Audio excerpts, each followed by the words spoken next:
Welcome to A Light on Chinese Literature from China Plus. The first book our podcast selected is titled The Spirit of the Chinese People, published in 1915 by Malaysian-Chinese scholar Gu Hongming. This essay collection is considered to be the first work in modern China to introduce Chinese people to Westerners.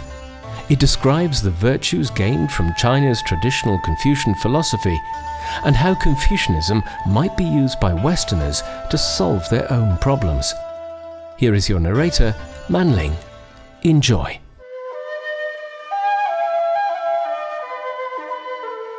The Spirit of the Chinese People, a paper that was to have been read before the Oriental Society of Peking. Let me first of all explain to you what I propose, with your permission, this afternoon to discuss. The subject of our paper I have called The Spirit of the Chinese People.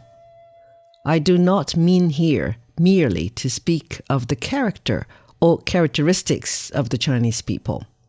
Chinese characteristics have often been described before, but I think you will agree with me that such description or enumeration of the characteristics of the Chinese people hitherto have given us no picture at all of the inner being of the Chinaman.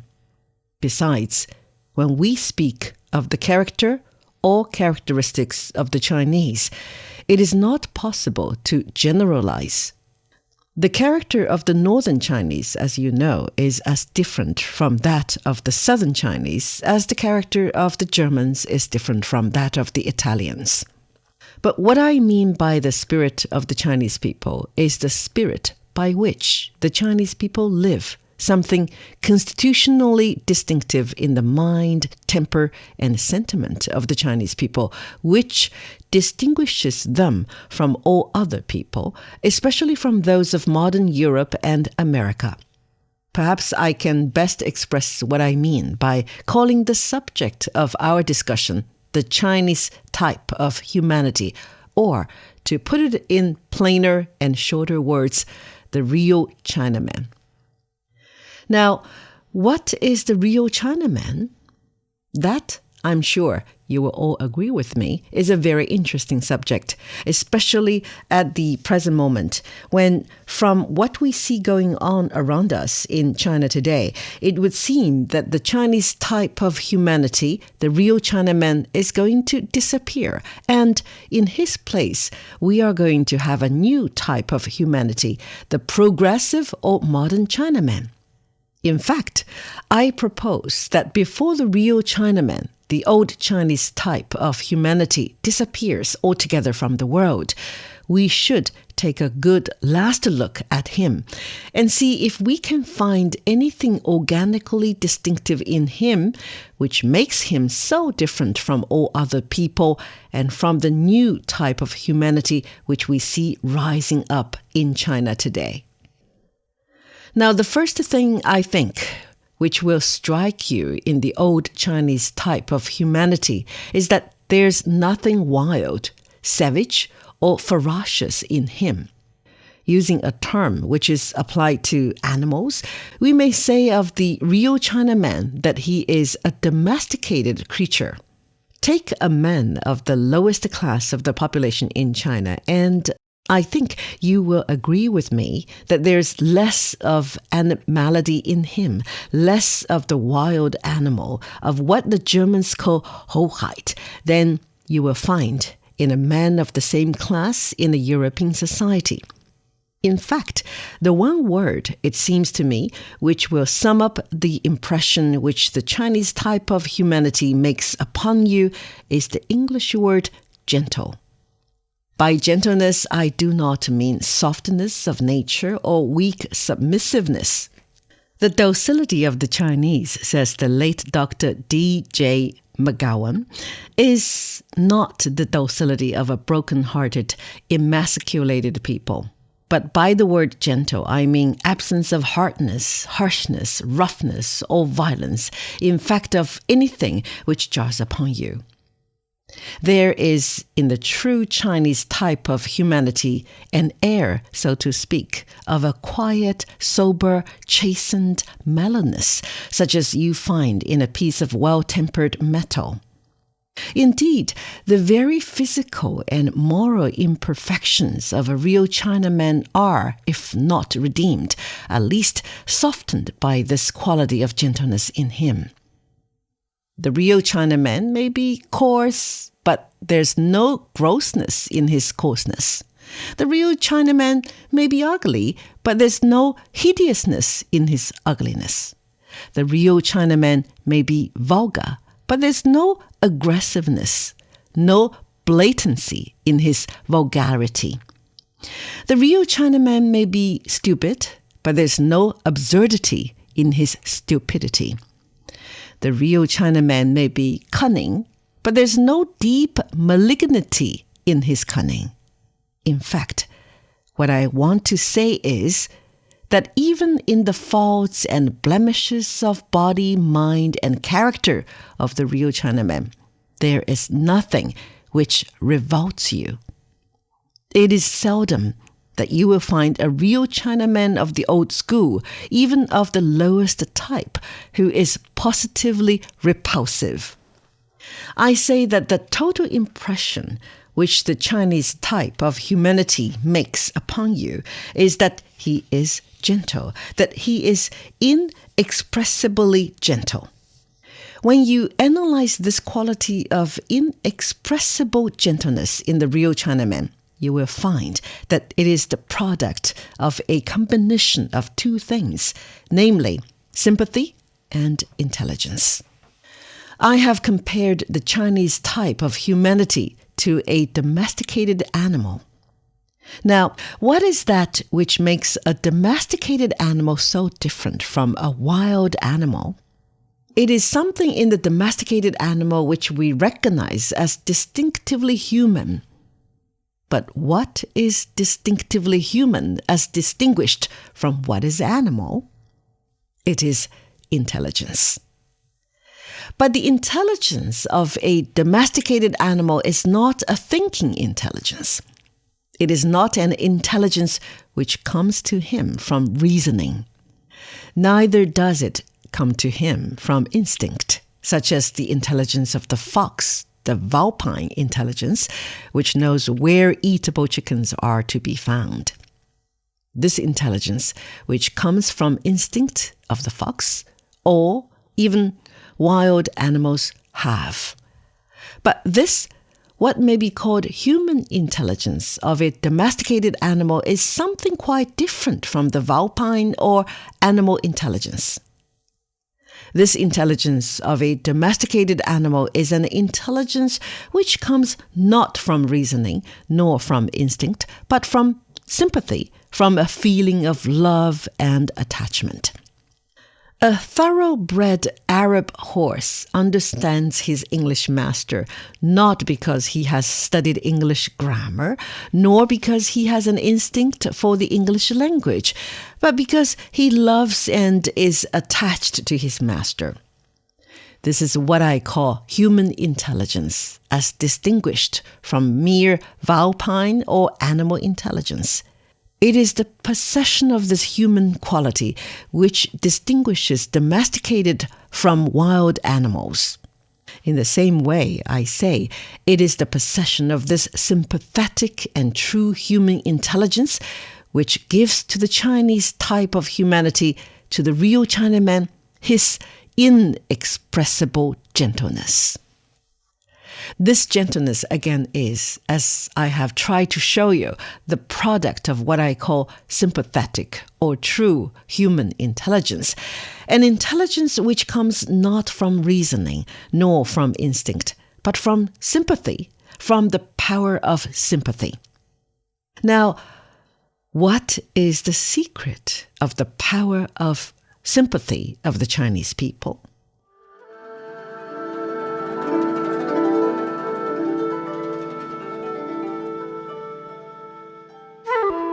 From China Plus, you're listening to A Light on Chinese Literature. The Chinese people have this power, this strong power of sympathy, because they live wholly or almost wholly a life of the heart.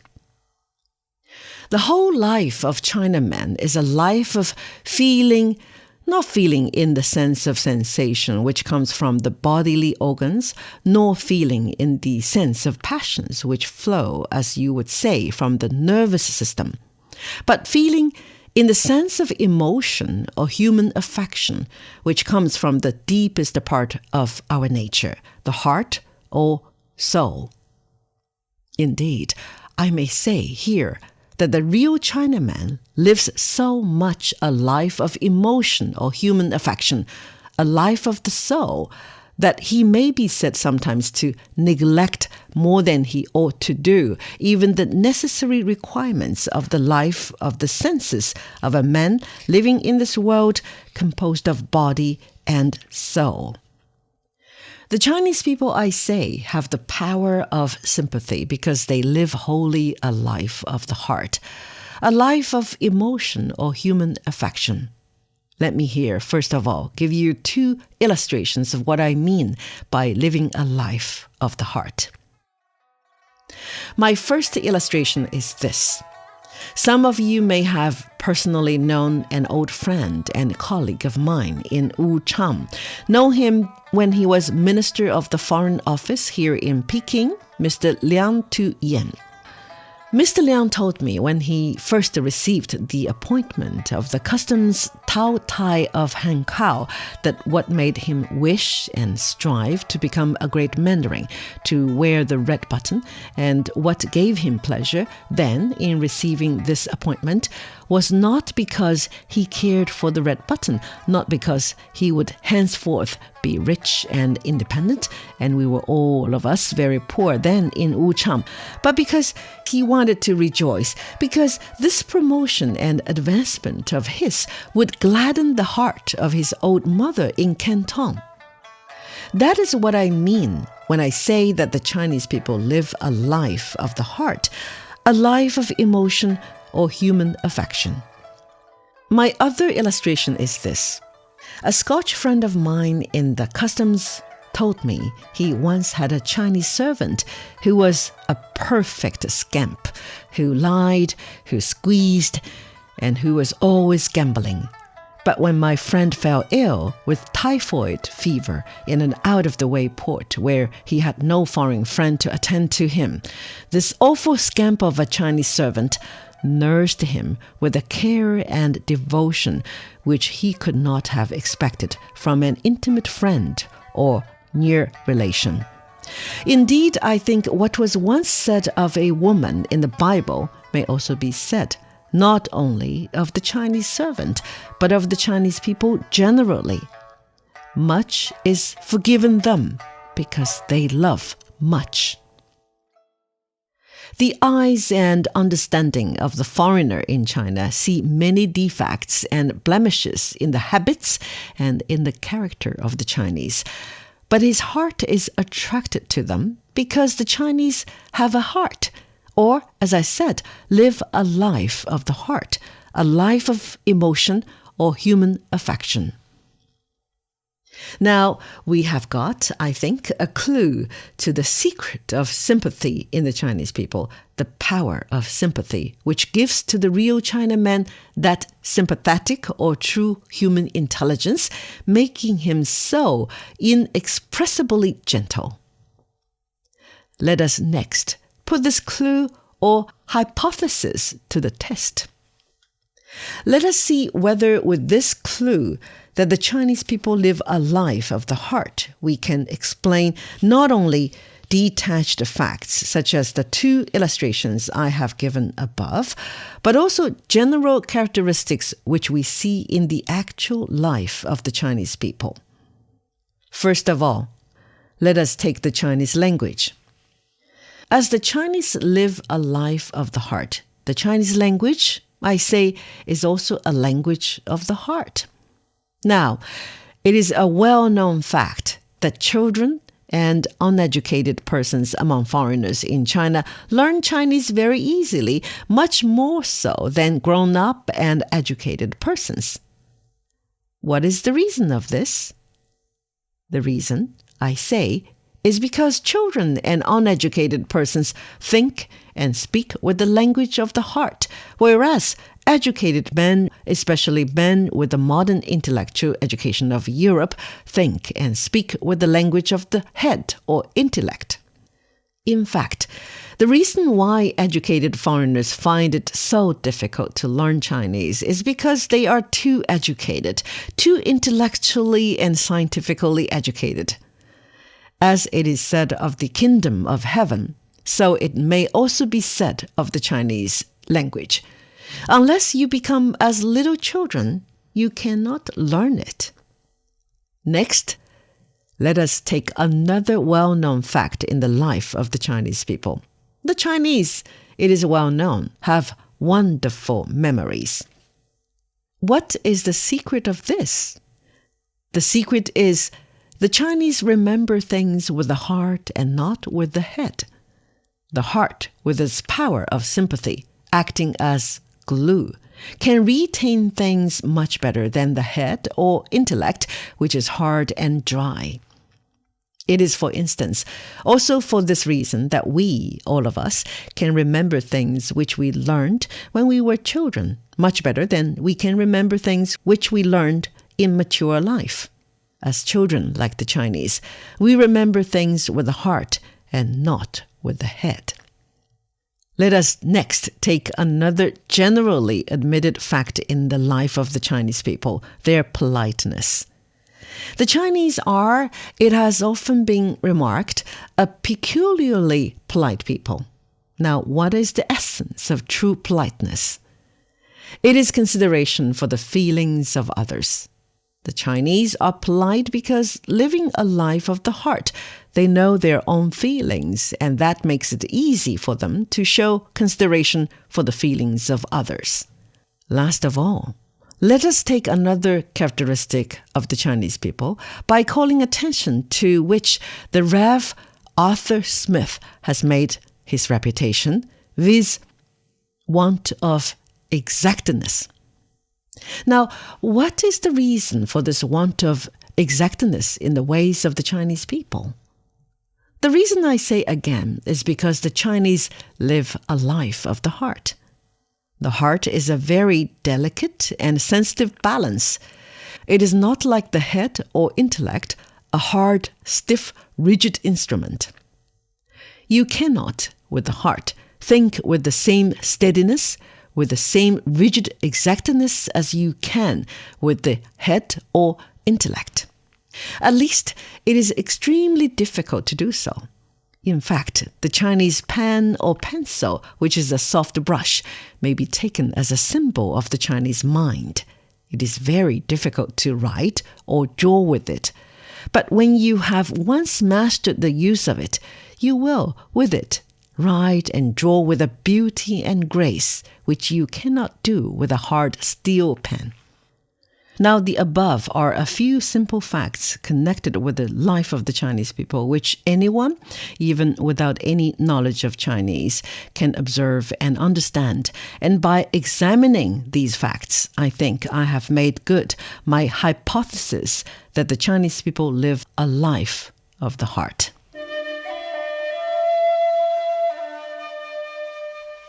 Now, it is because the Chinese live a life of the heart, the life of a child, that they are so primitive in many of their ways. Indeed, it is a remarkable fact that for a people who have lived so long in the world as a great nation, the Chinese people should to this day be so primitive in many of their ways. It is this fact which has made superficial foreign students of China think that the Chinese have made no progress in their civilization, and that the Chinese civilization is a stagnant one. Nevertheless, it must be admitted that as far as pure intellectual life goes, the Chinese are, to a certain extent, a people of arrested development. The Chinese, as you all know, have made little or no progress, not only in the physical, but also in the pure abstract science such as mathematics, logic, and metaphysics. Indeed, the very words science and logic in the European languages have no exact equivalent in the Chinese language. The Chinese, like children who live a life of the heart, have no taste for the abstract sciences because in these the heart and feelings are not engaged. In fact, for everything which does not engage the heart and feelings, such as tables of statistics, the Chinese have a dislike amounting to aversion. But if tables of statistics and the pure abstract sciences fill the Chinese with aversion, the physical sciences, as they are now pursued in Europe, which require you to cut up and mutilate the body of a living animal in order to verify a scientific theory, would inspire the Chinese with repugnance and horror. The Chinese, I say, as far as pure intellectual life goes, are to a certain extent a people of arrested development. The Chinese to this day live the life of a child, a life of the heart. In this respect, the Chinese people, old as they are as a nation, are to the present day a nation of children. But then, it is important you should remember that this nation of children who live a life of the heart, who are so primitive in many of their ways, have yet a power of mind and rationality which you do not find in a primitive people, a power of mind and rationality which has enabled them to deal with the complex and difficult problems of social life, government, and civilization with a success which, I will venture to say here, the ancient and modern nations of Europe have not been able to attain, a success so signal that they have been able practically and actually to keep in peace and order a greater portion of the population of the continent of Asia under a great empire. In fact, what I want to say here is that the wonderful peculiarity of the Chinese people is not that they live a life of the heart. The wonderful peculiarity of the Chinese is that for a people who have lived so long as a grown-up nation, as a nation of adult reason, they are yet able to, this day, to live the life of a child, a life of the heart. This has been a China Plus production. Thanks for listening. If you like the show, be sure to subscribe to the podcast for free. If you have any comments about the episodes, just send us an email, podcast@cri.com.cn. We are also on Facebook and Twitter @China Plus News.